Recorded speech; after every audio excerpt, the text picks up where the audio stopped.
We are streaming. I believe we are live now. Look at that. We are live. Welcome everybody to another live stream here on my YouTube channel. I hope you guys have been enjoying all of the wonderful stuff that the bundle has to offer. The bundle is only available for 2 more days, today and tomorrow, and then it's gone. It'll never be the same again. Next bundle will be totally different. This bundle is also totally different from the bundle last time. Every single bundle is going to be its own unique offer, and this offer is amazing. For $50, you're getting over 50 brand new ebooks from some of your absolute favorite raw vegans. You're getting the exclusive holiday collection ebook, a collector's edition of all of our favorite holiday recipes. So for those of you who are looking for some awesome raw vegan holiday recipes, including my Christmas quiche, my cozy stuffing, I've got a soup, salads, there's soups and salads and appetizers and desserts, main dishes, all kinds of good stuff. There's 63 recipes in that book from over 40 of us, and that's included in the bundle. It's valued at $50 and the bundle's $50. So it's a great deal because you're getting everyone else's stuff, including my brand new party food book, Nate's brand new Alive book that'll teach you how to grow sprouts and microgreens in your own house.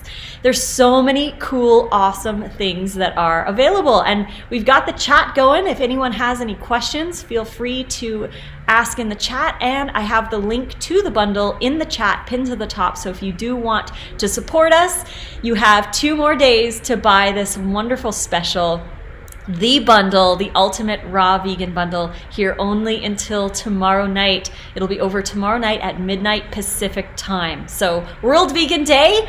We're also going live with Chris Kendall on his YouTube channel tomorrow. We've got Dr. Doug Graham and Rosalind and I'm going to be on there, a couple others. We're going to be talking about why veganism. So you'll want to hang out with us over there, as well as a celebration for the last day of the bundle and World Vegan Day. So please do so. Today we are going to be talking about raw in the winter. So I'm going to go over my first 5 years raw in the winter. And this live, sorry, I'm like tapping all over my screen. I'm like, what's going on here? So we've got raw in the winter, and I've got a slideshow that I want to share with you guys that I created just for you to go over the first 5 years that I was raw vegan in Canada and the top tips that I learned to do so, because it is it's difficult to go raw in the winter. And I'm from Edmonton, Alberta, Canada. I grew up in Edmonton, and I did live in surrounding areas like St. Albert, which was only about 20 minutes away, but it's cold there. We only have about 111 growing days for the season, and the rest of the time it's cold. It snows a lot. Like, it's probably already snowing up there. If anyone's from Edmonton, has it snowed there yet? I don't know yet, but sometimes it does snow towards the end of October. So it's cold, and the last winter that I was there, it went to minus 47 with the wind chill, so it's pretty cold. But I was able to do a raw diet because I made it a priority, and yes, the fruit's not as good, and all those other reasons, right, why it could be difficult, but I made it work, and I want to share with you some things that worked really good for me. And this is based off of my brand new ebook, which is also in the bundle. It's called Let It Snow, and it's an informational book on the first 5 years as a raw vegan in Canada, and I'll be going over a lot of these tips in that book. So without further ado, I will start the slideshow and we'll get into the how to do raw in the winter. Hope you guys enjoy. All right, so we'll start off here with anyone who's new to my channel, welcome. And all of you who are regular viewers, welcome as well. So blessed to have you here. So blessed to be inspiring all of you. I love it so much. My name is Lissa, from Raw Food Romance. My actual real name is Melissa, so I just abbreviated it because I resonate a lot with the Lissa name. I discovered raw foods in 2004 while I was working at a natural health food store as a nutritional consultant. And over the next 10 years, I tried to do a raw diet over and over and over and over and over and over and over and over again.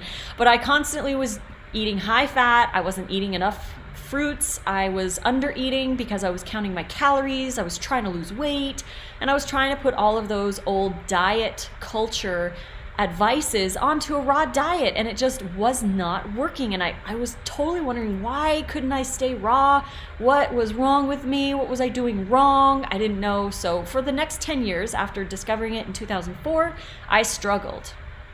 Then in 2014, that's when I finally committed to doing a full raw diet. And this time I wanted to do it differently because I knew the stuff that I was doing before was not working. So I decided to try the low-fat version. I read the 80-10-10 diet. I watched a lot of Fully Raw Christina videos, and I was really scared to do a low-fat version because I was always taught that we needed a lot of fats and we should restrict our calories and we should be scared of fruit. So all of these things were opposite on the low-fat raw diet, and I was like, I'm gonna give it a shot. So I went raw on September 12th of 2014, and I then proceeded to lose 70 pounds in about 14 months, give or take.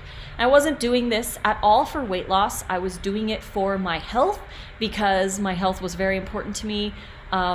But I wasn't doing the things that I should have been doing. I really wanted to be healthy, but I was struggling so much with food at that time. So I lost 70 pounds in 14 months. I cleared up my acne, my menstrual cycle rebalanced, my hormones were great, my joint pain went away, my mood improved dramatically, my sleep got better, and my gut dysbiosis was so much better. I built up a really strong, healthy gut microbiome with a lot of abundance of variety in my diet. I eat a lot of variety, tons of different vegetables, lots of different greens, lots of fruit, a little bit of nuts and seeds, but I do focus on variety, and this really helped build my gut. And I dealt with candida, gut dysbiosis issues for about 15 years. I did all kinds of cleanses and kits and detoxes and fasts, and the candida diet I did for like 9 months straight or something, and nothing worked for me as well as the raw vegan diet. So it was really the low fat, high fruit, lots of greens, lots of veggies that really helped fix my gut dysbiosis. So I then wrote now it's over 6 recipe books. I've got about 11 now, including the new Party Food ebook and the new Let It Snow ebook, which the slideshow is based off of. But these books are right now available in the Ultimate Raw Vegan Bundle, which is only available today and tomorrow, and then it's gone. You'll never be able to get this bundle again the way it is. So if you like this bundle, click the link in the pinned chat and go grab it, because after November 1st at midnight Pacific, you won't be able to buy it again. It'll be different next time. So I then wrote all those books. I started my Instagram, and I've been growing my social media with over 100,000 combined YouTube and Instagram following. So I'm so grateful for everyone who's hanging out with me here and who will be watching this video after the fact. I am so blessed and grateful to have you in here. And again, if you guys have any questions, don't hesitate to share in the chat. I enjoy teaching you and empowering, inspiring, and creating new content, new recipe books, all of that. Shivani is saying, thanks for this brilliant presentation, Lissa. You're very welcome. I hope you enjoy. This is such a passion of mine to teach, and I'm here to help anyone. So you can message me on Instagram. You can send me an email. However which way you want to contact me. Instagram is always best because I'm always on there, but I'm more than welcome to help you with your struggles, because that's my passion. So I started a raw diet in Edmonton, Alberta, Canada, where it does get to, like I said, -40 with the wind chill, and it gets cold, and I've always had issues with feeling cold. No matter how much cooked food I used to eat in the past, no matter how much I warmed up, I was always feeling cold all the time. My hands, my feet, my nose, my ears, they were always cold. But I was also restricting my calories. for the most part. And then I would binge. I would do things in moderation. I would eat junk food. And then I'd go through periods where I would be really restrictive. I would fast, or I would do really restrictive diet for a week or two. And then maybe I would binge and I would eat junk food for about a week or two or so. And I was just yo-yoing all over the place.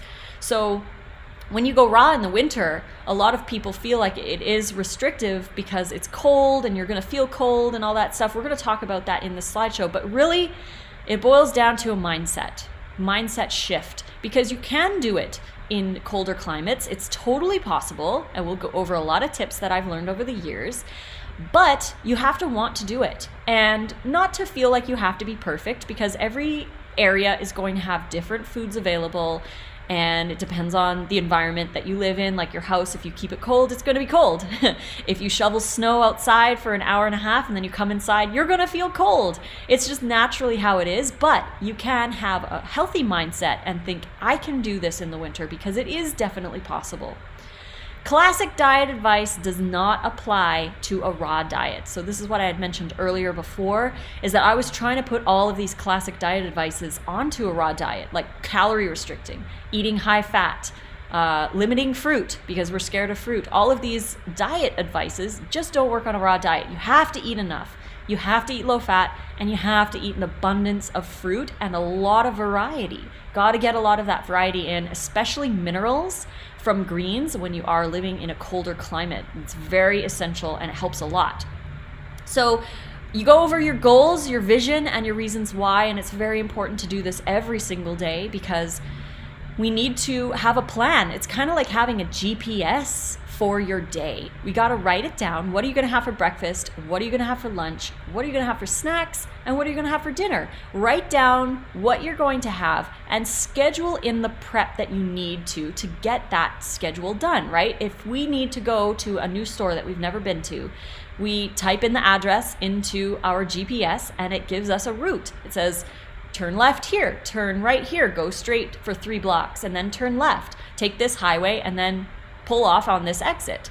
And these are steps. This is how we can get to our destination, but we need a plan. If you just decided, oh, it's on the other side of town, and you have no idea how to get there, it's going to be a struggle. So we need to have goals, we need to have a vision, and we need to have our reasons why. Why are you doing this? In the winter when it's feeling cold, you think, why am I doing this? Why am I doing this? And really go over what you want for your life. Habits create your new reality. So right now, a reality could be that you watch TV after dinner, maybe you don't plan your meals and you wing it at work, or you rely on your coworkers every day. They go for lunch and they always bring you something back. These are our current habits, and the current habits create our current reality. So the reality that we live in right now is based off of our past habits. The things that we did every single day back then have created this new reality for us. So if we want to make a brand new reality and we want to change who we are and what we do and how we live, we have to change our habits, because we don't determine our future. We determine our habits, and our habits then determine our future. So it really does boil down to habits. We have to make healthy ones every single day to get to where we want to go. So the first thing that I want to talk about on healing on a raw diet and living a long-term, healthy, sustainable raw diet and living in the colder climate and making things work is always going to boil down to eating enough. This is something that I talk about often, always. I feel like I'm a broken record about it, but it is one of the most important things that you can do for your health, is to make sure that you're eating enough and you're eating enough variety as well. So if you are not eating enough, your body's going to downregulate your metabolism, and the first two things that your body is kind of like, is your metabolism and your hormones. Your body says, well, we're not getting enough energy for the day, so let's downregulate the metabolism and let's downregulate the hormones, because we need to conserve energy because we're not getting enough energy in. So it's like a coal furnace.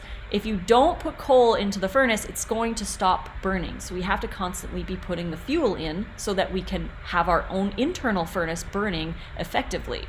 So my observations is the number one reason why people are not able to sustain a raw diet, whether they live in the tropics or they live in the frozen tundra of Canada or in Europe or northern Russia or wherever you are in the world, if you are in a cold climate or if you're in the tropics, the number one reason why people cannot sustain a raw vegan diet is because they are not eating enough, even if they think they are. A lot of people will say, oh, I'm intuitively eating, I'm eating when I feel like it, I'm stopping when I'm full, but the hunger cues are all messed up because we've come from other diets that have messed up our hunger cues. We don't know how much we need to eat. We feel like we eat enough, but in reality, we really don't, and you can only sustain that for so long before you snap.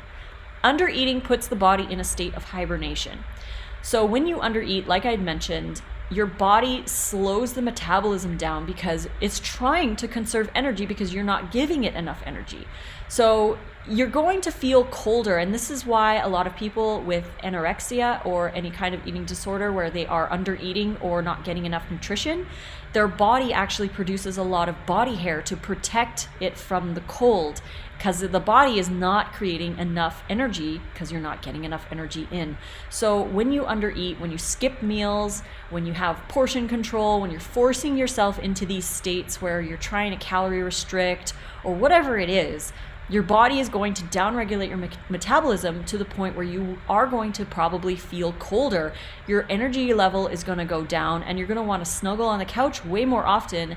And it's just, it's not the most ideal way for having abundant energy and abundant heat coming from the body. Undereating also can cause classic detox symptoms, which have nothing to do with detox.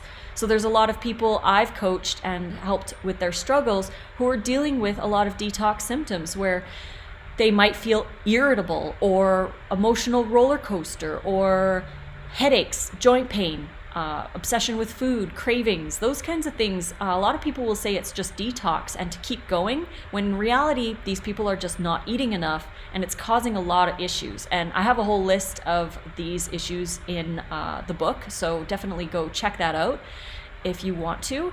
Energy conservation mode. That's what happens when you undereat. You go into an energy conservation mode where you're trying to save all of the energy that you're getting in.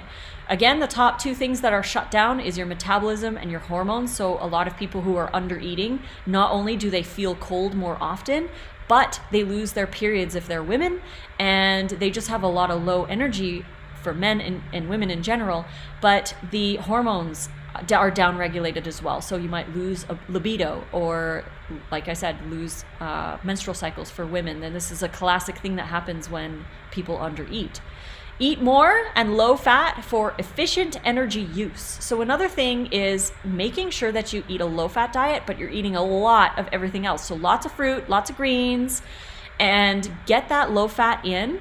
You should still eat fats, but we can keep them to a low fat. We don't need all these fats in the winter to keep us warm. We need sugar so that we can burn energy, and we naturally feel warmer the more we eat. When I first started, I made sure that I was eating enough, and that really helped me, because before, the first 10 years that I was trying to do raw over and over and over again, I was always under eating and I was always frozen. I was so cold all the time. Even if the room was warm and I was wearing socks, I was still cold because I was calorie restricting. I was not eating enough at all. Like 800 to 1200 calories is not enough. That's how much a 3-year-old toddler needs. So definitely needed to eat more. Right now I eat over 2000. I eat around 2400 calories a day. While I was losing weight, I was eating 2100 to 2300 calories. And I was losing weight eating that much, but the goal is to do low fat. So around 10% of your total calories coming from fats is adequate for the human body, as long as you're eating over 2000 calories, so that you can get enough of everything and your fats. This makes for the most efficient use of energy, because when you are eating low fat, then insulin is more available to get the sugar from your bloodstream into your cells to use as energy. So low fat is definitely a key to keeping that energy level high. So track calories to make sure. Now, again, this is something that people tend to be a little fearful of. Maybe not fearful, but they don't want to get obsessed with counting your calories or tracking your food and all that.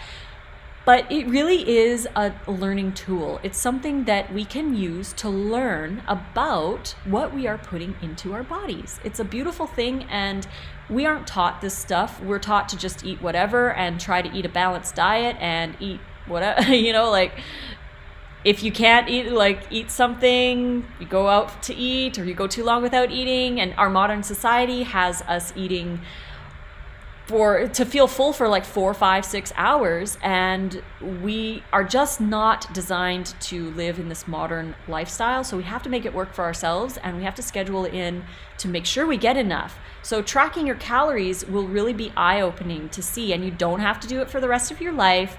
All you have to do is enjoy learning about the foods that you're eating and learn what a high-calorie, low-fat, raw diet looks like.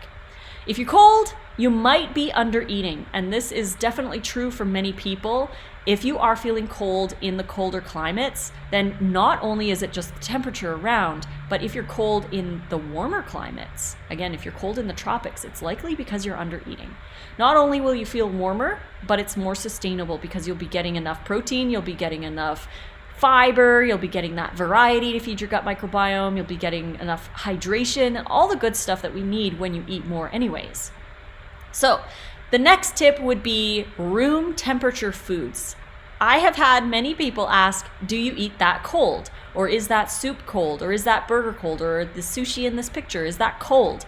Well, we don't eat a lot of cold food. The only cold thing that we eat is maybe an ice cream and a smoothie with frozen fruit, if we do use frozen fruit, or maybe if we add ice to it. Really, that's the only cold thing that we make, because I don't like cold food. I like to have room temperature food. And room temperature food is really good because that is the way that we would find it in nature anyways.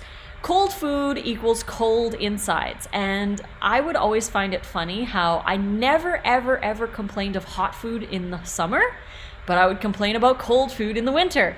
So yeah, room temperature versus refrigerated. That's a really good question. We're going to dive into that on this slide. It's really interesting. Room temperature food is definitely amazing. So wild food is room or sun-warmed temperatures, and that's why we have the dehydrators, because dehydrators you can set to a really hot summer day.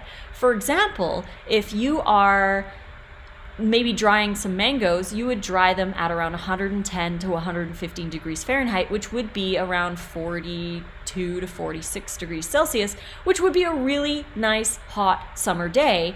And that's a natural warming temperature for our food. So we can use a dehydrator, which we'll go into detail a little bit further on this slide presentation. We've got here, loving this because I live in Wisconsin. Awesome. Yeah, when you are living in colder climates, it's definitely good to have some tips under your belt so that you can make it work. What do you think about ice water? If you need to do ice water, if you want to do ice water, and if you don't feel cold after, then definitely do it. I drink ice water in the summertime, or here in Vegas, it does get really hot most days, and ice water is nice. I don't like it super cold. Nate really likes it super cold, but I kind of like it a little bit colder than room temperature. I don't really like the super, super crazy ice water.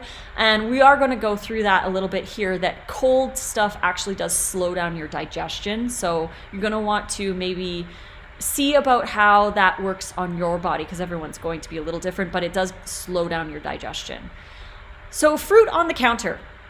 Number one, fruit on the counter, except for berries and stuff that goes bad really fast. So when we buy our fruit, look at how it is set up at the grocery store. If you go to the grocery store and the fruit is on the tables in the center of the produce department, you can be sure that you can keep it on your counter at home. Because in the grocery store, they need to display and store their foods for the most effective storage dates, basically. So the food doesn't go bad and things stay fresher longer. So the grocery stores are a really good blueprint for how you can store those foods in your home as well. So if it's in the cooler, keep it in the fridge at home.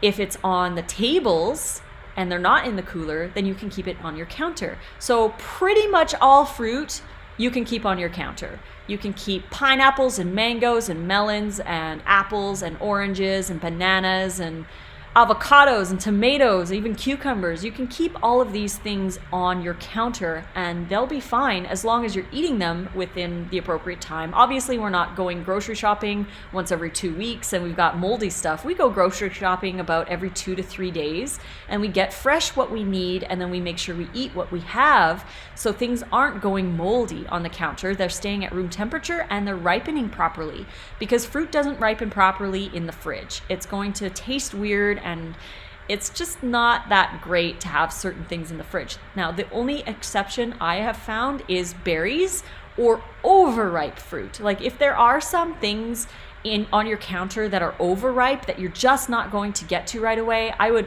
first off recommend freezing it, chop it up really quick and freeze it. But if you can't do that, just transfer it to the fridge and then eat it the next day or what have you. But berries go moldy so fast on the counter, so we keep our berries in the fridge and we do freeze our berries often as well.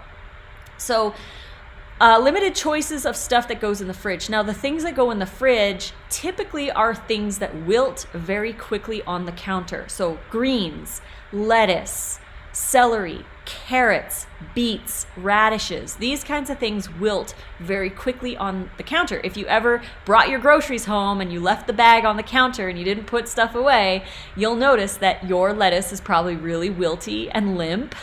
Your carrots probably get really soft. So these kinds of things, if they are in the cooler at the store, you can put them in your fridge. And the thing is, if you have stuff in the fridge, obviously it's going to be cold. So before you eat, maybe about an hour before, or like if you are making your food in the morning, then when you get to work and you have your work lunch, try to take it out of the fridge about an hour before you eat. And it's going to be fine outside of the fridge for an hour. It's going to be all good. It's not going to go moldy. It's not going to be bad, but it'll just come to room temperature. So then you're going to be eating a salad that's way more enjoyable and it's not super cold, because there's nothing enjoyable about doing shoveling the walks or working outside for like 2 hours and then coming in and you're cold and you have to eat, and you make a salad with cold lettuce and cold tomatoes and cold cucumbers and a cold dressing, and you have to eat this cold salad while you're cold. It's just not fun at all. But if you have something already out, like if you took your dinner out of the fridge and you let it sit on the counter while you were shoveling the walks at night, then when you got in, you would have a room temperature salad, which would be a lot easier. You can also wash your produce in warm water. Obviously, not boiling water, but warm water. Fill the bowl with some warm water and let things sit in that water to bring it down to a room temperature, a really nice temperature that will be beneficial for your digestion and won't add more cold to your body. Use dehydrator or sunshine to warm your produce as well. There have been times where Nate and I wanted to have like cucumber noodles, but we forgot to take the cucumbers out of the fridge. So we will just put them into the dehydrator for about 10 minutes at 110 just to warm it up, because we don't like eating cold cucumber noodles. We want to have room temperature or slightly warmer noodles, and it's still considered raw. Anything under 115 degrees Fahrenheit is still considered raw. You could also put things in a sunshiny spot on your counter if you need to. And here it is where we're going to talk about ice water or anything frozen. If you do have issues with being cold more often, or for example, you were shoveling the snow and you came in, avoid doing frozen smoothies and ice cream if necessary. If you really want to have ice cream, then you're probably going to be cold after, and if you go into it knowing full well that you'll be cold, then go for it. I've eaten ice cream in the winter as well, and I do feel cold after eating that, but as long as you are aware that it's probably going to make you cold, then go for it. Bundle up, snuggle up on the couch with a blanket and some socks or a heating pad or something, and then enjoy your ice cream. But on that note, cold foods do actually slow down your digestion. So pro tip, use ice instead of frozen fruit. So this is a really awesome tip that I learned while I was in Canada, that I like to have a colder smoothie. I do, but I don't want it to be cold on my body, because I just don't like how I feel after doing a fully frozen fruit smoothie. So what I did instead was I blended all the fruit at room temperature. So my bananas were room temperature, my pineapple, my mangoes, whatever I was putting in there was at room temperature. And then I would blend that with room temperature water, and then I would add ice. I would add about 1 or 2 cups of ice and pulse that in. It was cold in my mouth, but then not cold in my body. So it was a really fun way to have a colder drink, especially maybe coming in from a workout, or maybe your body's a little hot and you want something refreshing and cold. You can do that instead without bringing the whole core temperature of your digestion down. Again, cold food slows digestion, so you are going to want to avoid that in general. The next tip we have is using warming herbs and spices. I love using herbs and spices. These are some of the favorite things that I love adding to my meals, and you guys know that I love to spice up my stuff. Now, spices stimulate circulation internally, so it's going to bring the blood to your extremities a lot more than if you didn't have the herbs and spices.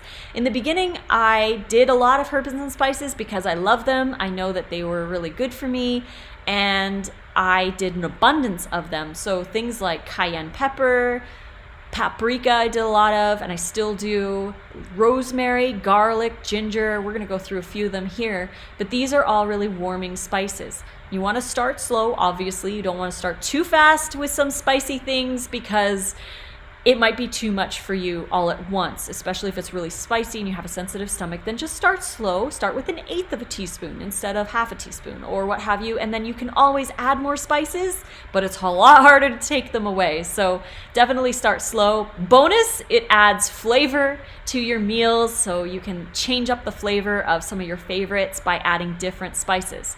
Some of the main warming spices that we use are things like rosemary, black pepper, cardamom, cayenne, cinnamon, ginger, garlic, horseradish, turmeric, allspice, cloves, nutmeg, coriander, horsetail herb, ginkgo, hawthorn, bacopa, and add to salad dressings, smoothies, and salads. You can add these spices in. You can even add like cayenne pepper to maybe a cacao date banana smoothie and give it a little bit of a kick. Kathy is saying she doesn't understand the tip about adding ice. How would that not dip your core temperature? Because the ice is melted so fast in your mouth, and as it's going down, it's not going to affect your core temperature the same way as drinking a frozen fruit smoothie, because that takes more time to cool down or to warm up, I guess I should say, than ice does. And if you just use a cup of ice in your smoothie, you'll really notice a difference between how you feel internally and as opposed to a fully frozen fruit smoothie. Because a lot of people will make a fully frozen fruit smoothie and feel colder than if they just added a little bit of ice to a room temperature smoothie. So it feels cold in your mouth, but not cold in your body, because it melts really fast and the temperature is a lot easier to maintain when you just use a little bit of ice instead of all frozen fruit. So then, yeah, add the spices to your salads and soups and stuff and get that core temperature up by stimulating the circulation. It's not only good for that, but they have so many other properties that are healthy, like anti-inflammatory, there's antioxidants in spices, and definitely really good to add to your diet. Next up, we have using your Vitamix or a high-speed blender and your dehydrator to add warmth to your meals. Using appliances to help find the cozy is a really great way of adding a little bit of variety and dimension to your raw diet. Instead of just always eating salads and smoothies, you can use your Vitamix or, like I said, a high-speed blender or your dehydrator to bring warmth. So the magic temperature to stay raw, technically, is about 115 to 118 degrees Fahrenheit, or a really hot, sunny day. Like one of the hottest days that you've ever lived, that's going to be the amount of temperature that you're probably going to apply to your foods, and I wouldn't go above that. So you can use a Vitamix, again, or a high-speed blender on high for 2 minutes. You can use this to warm up sauces, you can warm up dips, you can warm up soups and stew bases. Basically what happens in your Vitamix is that the blades run so hot because of the friction. And they naturally warm up the soup, but they're not heating the soup, they're just warming it up. So this is another tip that you can use if you are making a dressing with ingredients right out of the fridge. So if the ingredients themselves are cold, you can actually blend a little longer and it'll warm up the sauce to an acceptable temperature without cooking it. And again, you're not going to want to go over 2 minutes because you can actually get some really steamy dressings, but I would say anywhere between 1.5 minutes and up to 2 minutes you can blend on a Vitamix and it'll stay within that temperature and it'll warm up really nicely. Then you're going to want to also use your dehydrator. Or you can use a hot sunny spot to marinate your veggies. In the beginning, I had a really warm hot spot on the table in the kitchen that I was in, and that spot got really, really, really hot. So I would marinate my mushrooms in that spot for about 2 or 3 hours before I'd eat them, and they tasted kind of sauteed, just warmed in the sun. You can also marinate your veggies in there, just add veggies to a nice sauce and put those in the warm sun to let them marinate for about an hour or two. Or you can put them in your dehydrator, obviously around 110 to 115 degrees Fahrenheit, and let them marinate in there for about an hour or two. And you've got yourself some really delicious, really awesome marinated veggies that you can add to soups, you can add to your salad, you can put them in wraps and wrap them up. You can use them however way you want to. So dehydrator to warm water or to take the edge off. So like I mentioned about the cucumbers, you could put cucumbers in the dehydrator to bring the temperature down, or even tomatoes or what have you, just for like 20 minutes or something. I've also used the dehydrator to wilt some spinach if I'm going to make like a spinach dip or I'm going to add them to a soup. It works really well as well. You can use the dehydrator to warm up your bowls, plates, jars, all that kind of thing. So if you're going to make it like a raw soup, and there are some soup recipes in the Ultimate Raw Vegan Bundle. Again, that bundle ends tomorrow. So if you haven't gotten it yet and you want to, there's over 1,000 brand new recipes, including soups, including the Let It Snow Raw in the Winter ebook and my new party food ebook. They're all in there, and it's all for only $50. So if you want to, the link is pinned in the chat here, or you can find it in the description. It's bit.ly Ultimate Raw Vegan Bundle. So check that out and grab that. It ends tomorrow. But you can warm up your bowls before you make like a raw soup, for example. So you could put the bowl in the dehydrator, warm it up for maybe a half hour or so, and once it's warm, then you'll blend your soup base and add the soup base to the bowl. Because what I've noticed is if I am making a soup and I have a really cold ceramic bowl that I put the soup in, it cools off a lot faster and it kind of gets colder faster. So definitely you want to warm up your bowl, your plate, or your jar, or what have you. If you want to have a warmer meal, definitely warm that up. Soups, stews, chilies, and curries can still be raw. Yes, I've had a lot of people say, but don't you have to cook soups, stews, chilies, and curries? You don't have to. Now, what I like to do for soups and stews, even, chilies and curries in general, what I like to do is first up, I freeze the rougher ingredients. So the cauliflower, onions, carrots, celery, any of those chunkier ingredients that I'm going to add to my chili, I freeze beforehand. The reason why I freeze them beforehand is to expand the cell wall, the fiber cell wall of these veggies. So once they thaw, they're really nice and soft, kind of like they've been sauteed or steamed. So I put those in the freezer. What I do is I chop them the night before into little bite-sized pieces for my soup, and I just put them in a little bag or on a plate, and I put the plate in the freezer, just let them freeze overnight, and then the next day, well, I'm ready to make my soup, maybe about 2 hours before I'm ready to eat the soup, I put those frozen veggies in a light sauce. Maybe you could use coconut aminos, a little lemon juice, some garlic, maybe some spices if you want to. And then I put those on a tray in the dehydrator to thaw. So not only are they thawing and they are kind of like wilty and soft, but they're also warming up. So I do that for about 2 hours. And in that time, I also put a bowl, like a ceramic bowl or whatever, in the dehydrator. It takes 2 seconds. And I put that in there to warm the bowl up. So I have a nice warm bowl, and then I have nice warm dehydrated and marinated veggies. Then when I'm ready to make my soup, I blend my soup in my high-speed blender, soup base. It's basically like a dressing, but with a lot of extra water to make it soupy. Or if you're doing like a chili, you might want to have a thicker sauce or a stew, for example. But I'll blend that on high for 2 minutes until it's warm. And then I pour it into my warm bowl, and then I take the dehydrated veggies and I put those into the bowl, and there I have a nice warm raw soup, stew, chili, or curry. And it's really fun, it's really easy, and you can have something warm and cozy using your appliances. So if you don't have a dehydrator, definitely, again, use a sunny spot on your counter or what have you. You're a little bit more limited with that option, but it is still an option. Next up, we have exercise and movement. This, I believe, is one of the most underused thing when it comes to feeling cold. We need to move our body. If you don't move your body, you're not burning as many calories and you are going to feel colder naturally. So get more blood flow down to those extremities, get the blood flowing really good.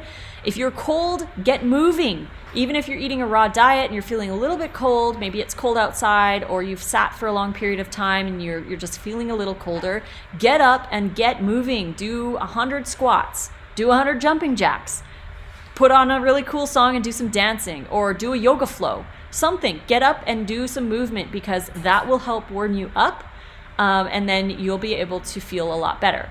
Again, 100 squats, 50 jumping jacks, do an ab circuit, jog in place, get dancing. Stagnation equals hibernation. So again, if you are sitting on the couch for watching TV, then yeah, you're probably going to feel a lot more cold than if you're up and moving around and doing a whole bunch of stuff. You could even jump on a trampoline, for example. Like, there's a lot of things that you can do. Yoga for circulation. There's lots of videos on YouTube that you can tap into and learn about yoga for circulation, movement for circulation. There's so many things that you can do. Inversions, headstands, and handstands are really good as well. And you can work up to these, start in downward dog and move on over to a wall. Use a wall to help you out, but this will really help stimulate circulation as well. I find them really beneficial. Dance, put on some good music like I mentioned. Get that music going and actually dance. Dance to it. Get into the moment and move that body, because that's what's going to really help you to stay warm. We have to move our bodies. It's so important. Now we're going to talk about produce quality and budget. This is also something that I learned a lot of while I was in Canada, because it was really expensive to buy food in Canada. Things shipped from Mexico and nothing really was local except for stuff at the market.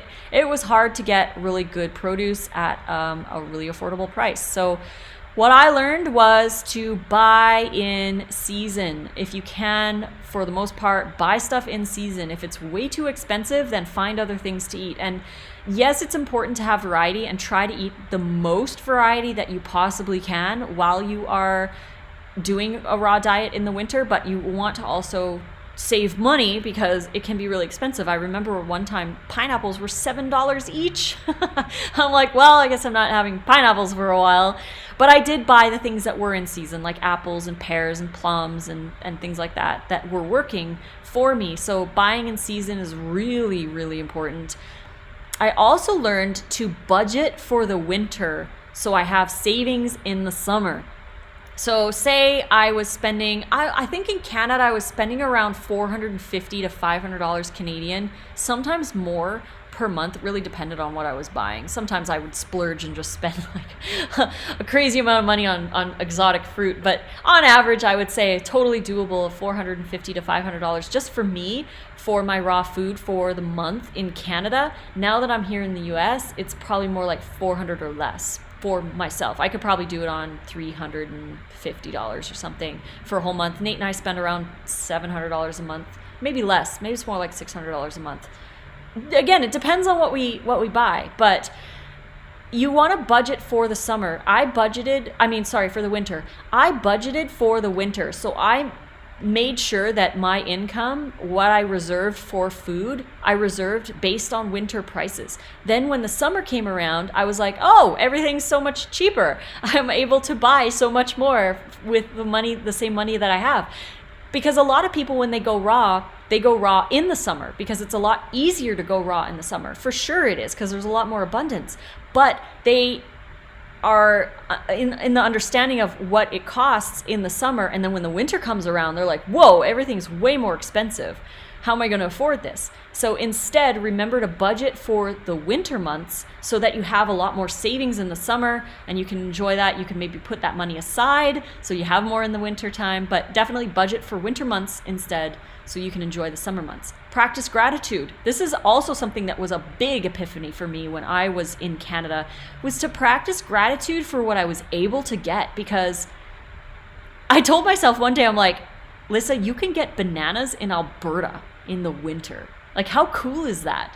There's never been able to do that in like however many, I don't know, like only recently in our history were we able to have bananas in a colder climate. It's, yes, we could be eating locally and that kind of thing, but it's hard to get that variety in the winter months. So be grateful for what you can get. It's amazing what we can get in certain climates. Mandy is saying, it's spring here, finding it good so far. I have time to prepare for winter 2022. There you go. Yeah, spring on the other side of the world. You're going to go through a beautiful summer. But yeah, definitely have time to prepare for the winter. It does take preparation, that's for sure. We do have to. And we have to practice gratitude for what we are able to get and what is in season and what we are available, what is available for us.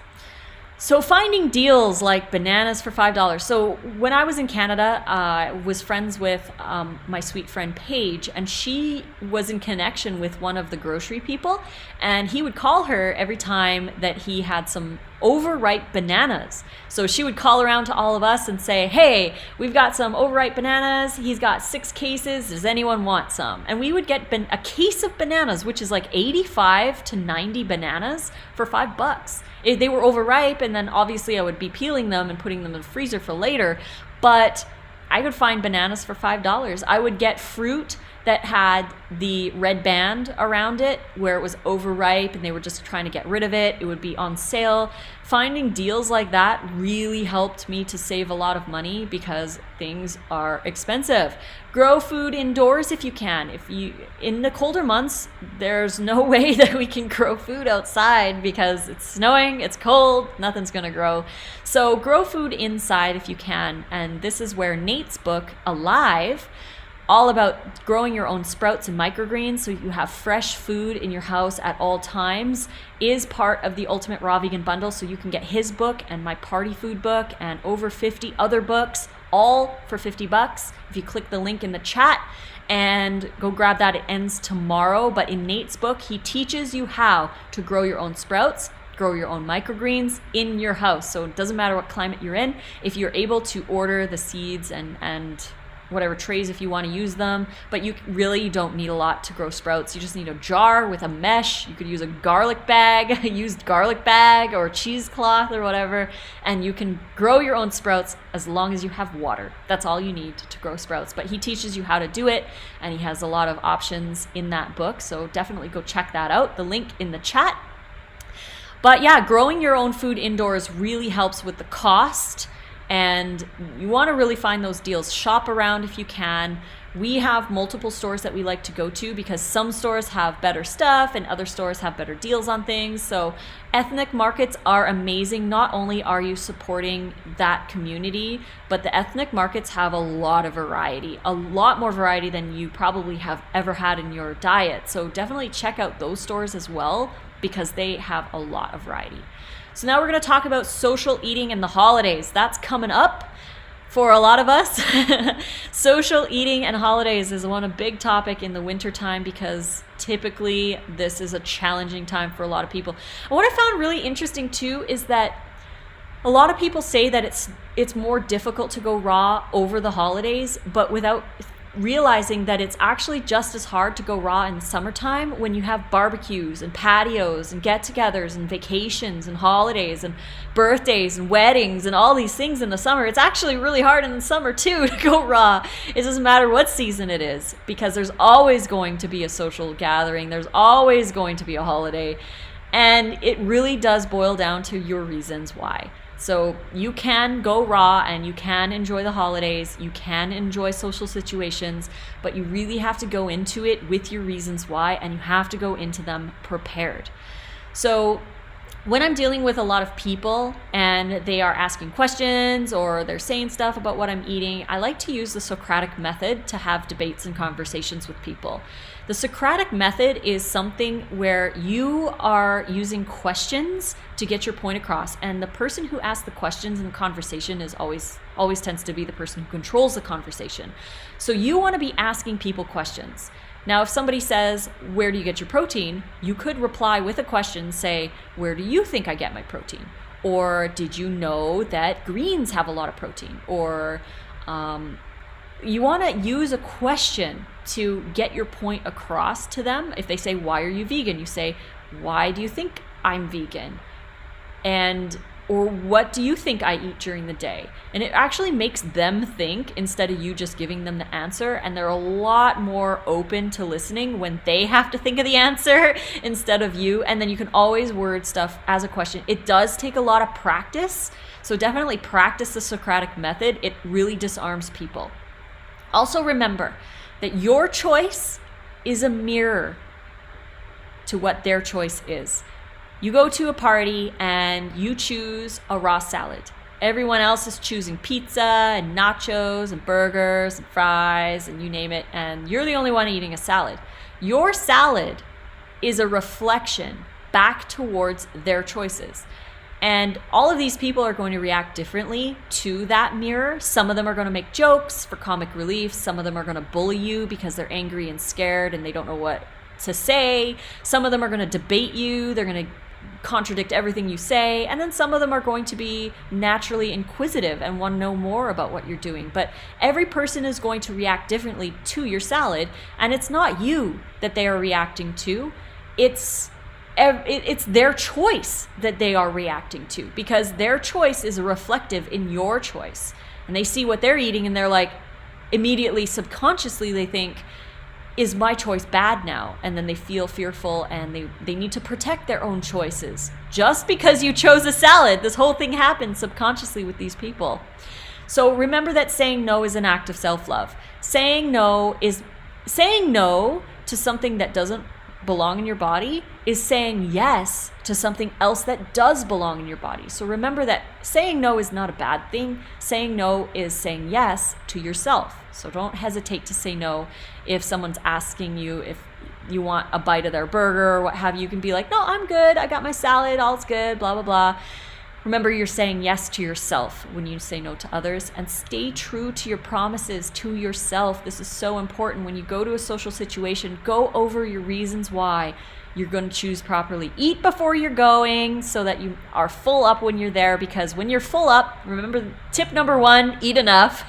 Because when you are full on healthy food, it's a lot easier to say no. It's a lot easier to order something healthy. It's a lot easier to make those choices when you are full up. So stay true to those promises by fueling up on healthy food and going over your reasons why before you enter any social situation.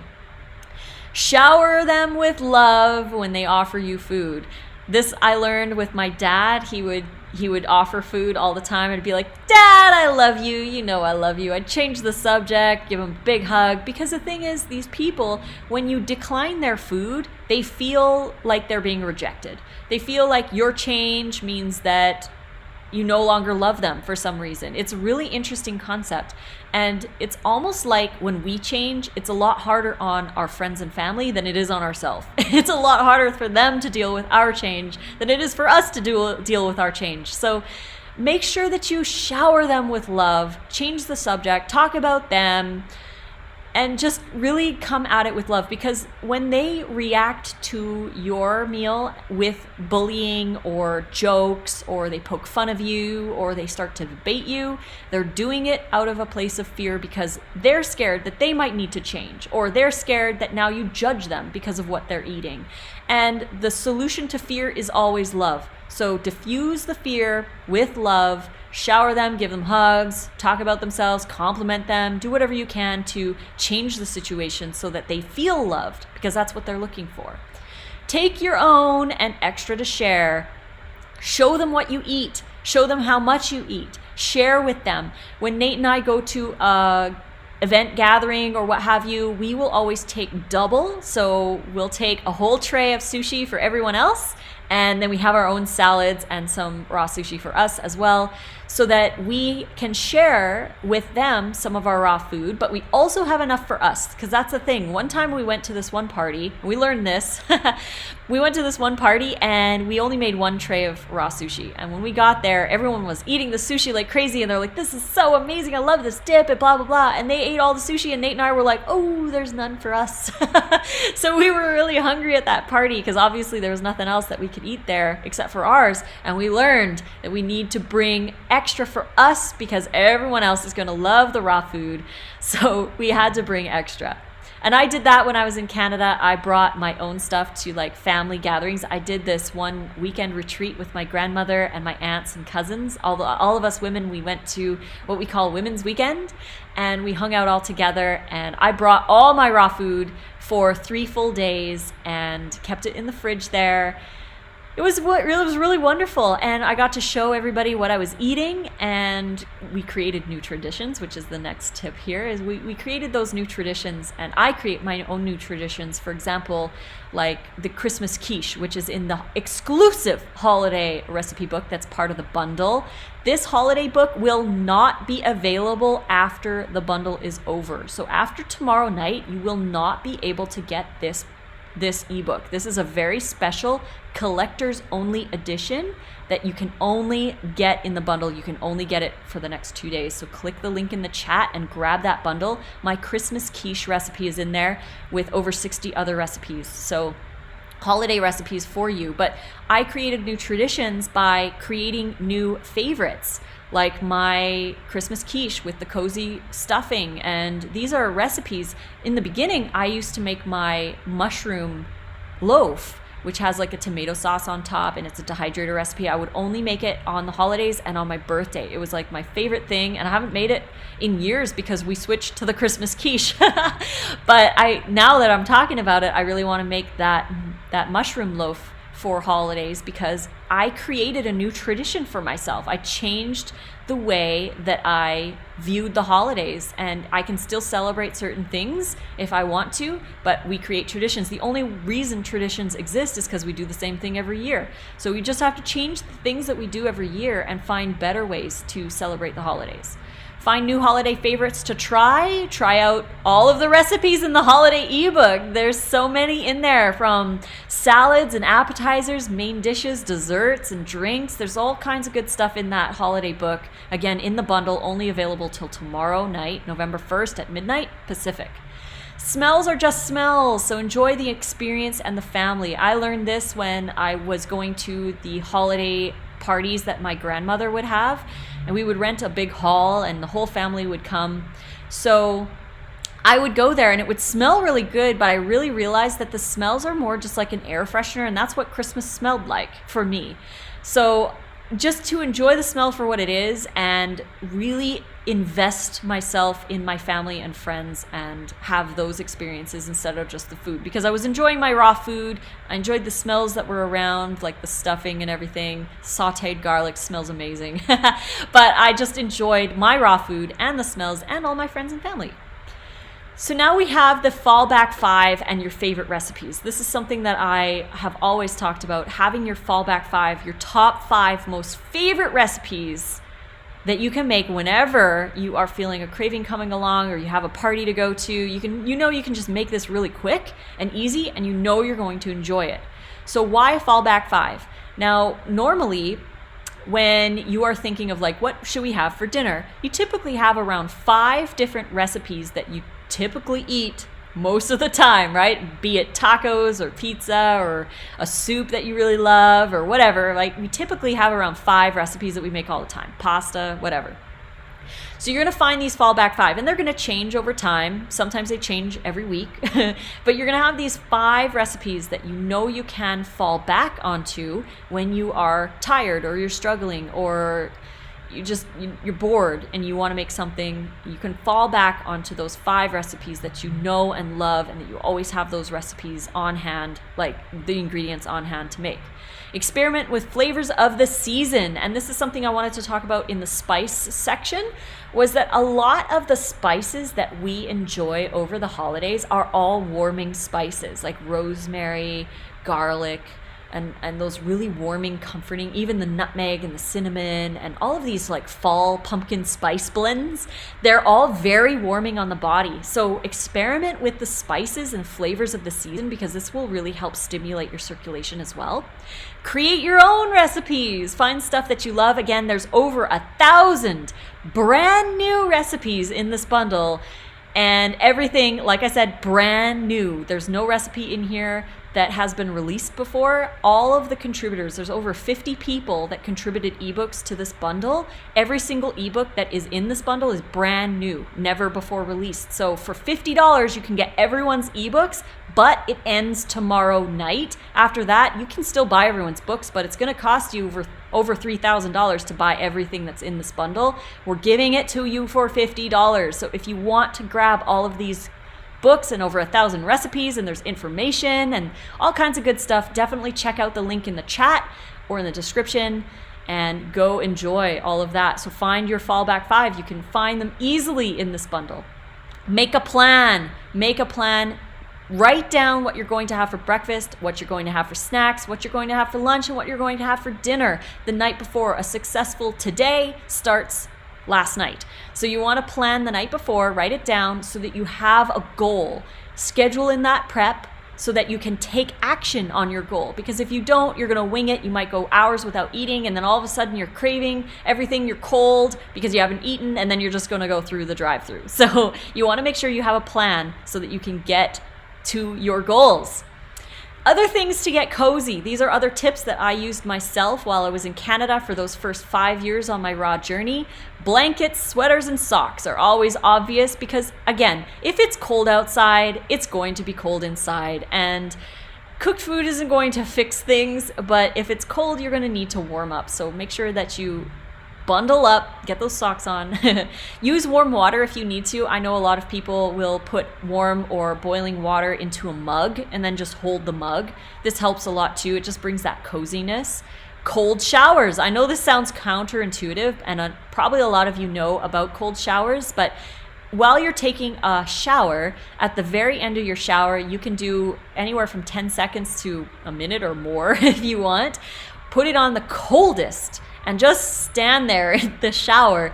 What it does is it stimulates your circulation, so you are actually warmer after your shower than if you just had a plain old hot shower. You could also take hot baths. Those are something that I took a lot of while I was in Canada. Saunas, hot yoga, steam rooms, these are all great options. I loved doing my hot yoga while I was in Canada the last 6 months before I moved here to the United States. Fireplace and heaters, obvious. Get those going. If it's cold, it's going to be cold. You're going to need to warm up. Dealing with cravings. Let's talk a little bit about cravings. Again, the number one reason for cravings is you have not eaten enough and your body is just looking for fuel. So reach for something healthy. Make a salad, blend a smoothie, grab some fruit and just eat it the way it is. But if you are having a craving, it's typically a sign that you have not eaten enough and you need to get some calories in. Learn the reason behind the craving. Again, the number one reason is undereating. But all branches stem from undereating. So you've got the branches of it's convenient, it's tasty, it's easy, my friends are eating it, it was at the grocery store, oh, just this once, I'll do it next time. Like, we have all these branches of justifications for choosing whatever we want. But it all stems from undereating, because if we eat enough, then it's easy to say no at the restaurant. It's easy to buy what you need at the grocery store. It's easy to say, no, today I'm going to eat healthy. But we have to eat healthy in order to be able to stay that. A roller girl is doing bathtub yoga right now. That's awesome. Sophie says, looking so pretty today, Lissa. Aw, thank you. Living proof of living foods. So grateful at how much love, kindness, support, education, effort you both give. And the other authors, perfect time for people to go raw. It really, truly is. Thank you for sharing that. That's wonderful. I'm so appreciative of your beautiful comment, but it really is the perfect time to go raw, or even just to go vegan. Like, you don't need to be fully raw to enjoy this bundle. We all know that we should be eating more fresh fruits and veggies. So buy the bundle. Even if you're not raw, find some awesome raw recipes in there to help you on your health journey. and enjoy it, because it's only available until tomorrow night, which is World Vegan Day. So we are ending on World Vegan Day. There's no better time to go vegan than right now. Get your bundle so that you can start.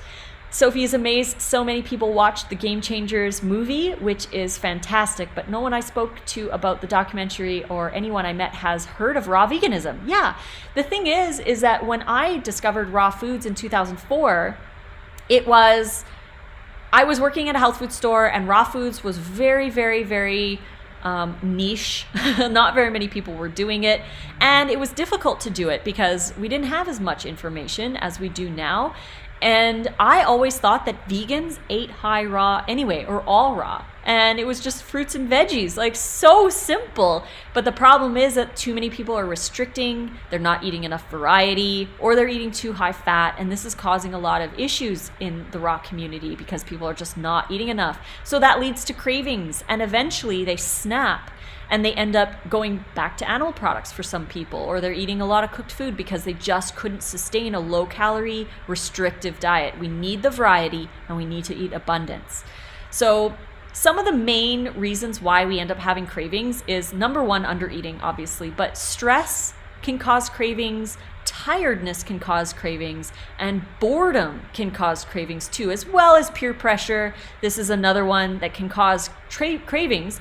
But the peer pressure, for one, is a difficult one because we want to be accepted by everyone else, but we really have to be our own person and really do what we feel is right. But if you are stressed out and you have a craving, then find a way to de-stress and then fuel up on something healthy. If you're tired and you're having a craving, it's typically because you haven't eaten. And if you don't eat enough, again, your metabolism lowers and you feel more tired and sluggish. So you definitely need to make sure you eat enough. The best thing to do for that is to grab some fruit, make a smoothie, and it'll give your cells the energy, and you might perk up a little bit from that. And then boredom, obviously. If you're bored, it's really easy to go to what is snacky, but you can alter what you snack on. So even if you're bored and you feel like having a snack, have some cherry tomatoes, or chop up a cucumber, or have some fruit. Do something like that, and you can still snack on something while you're bored. Moderation, transition, and justification. So a lot of times moderation and transition are justifications to continue eating the things that we already know we shouldn't be doing. So if you are having a craving and you're like, well, pizza in moderation, if you have to use the word moderation, really ask yourself why you're using the word moderation. Because if you already know that you shouldn't be eating it and you should be having a salad instead, then you're using the word moderation wrong. Or transition, that's another one.